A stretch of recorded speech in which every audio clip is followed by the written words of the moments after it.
Minusvàlia de Riuprimer, a Osona, damunt del Can Miquel. Aquí és on Pep Sala té el seu estudi i on es desenvolupen tots els seus projectes. Aquest és el que fa 21 en la seva carrera discogràfica i porta per títol Anatomia de la relativitat. Hi ha cançons més tranquil·les, més potser intimistes, però hi ha cançons més enèrgiques, potser és un dels discos més elèctrics que he fet en els darrers anys. Però esclar, això és el fruit també de 3 anys tens moments per viure en moments de diferents intensitats, no? Pep Sala ha mirat per la finestra a l'hora d'escriure, conjuntament amb en Salvador Aumedes, 11 històries on hi ha espai per la crítica social.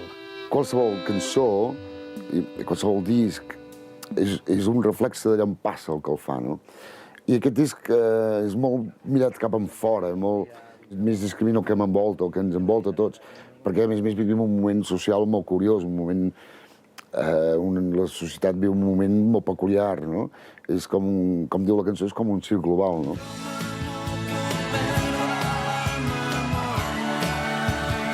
El Sol ha anat a buscar dècades enrere, recuperant instrumentalització i característiques de la Nord-Amèrica dels 70. És quan jo era adolescent. A mi és el que m'ha interessat més sempre.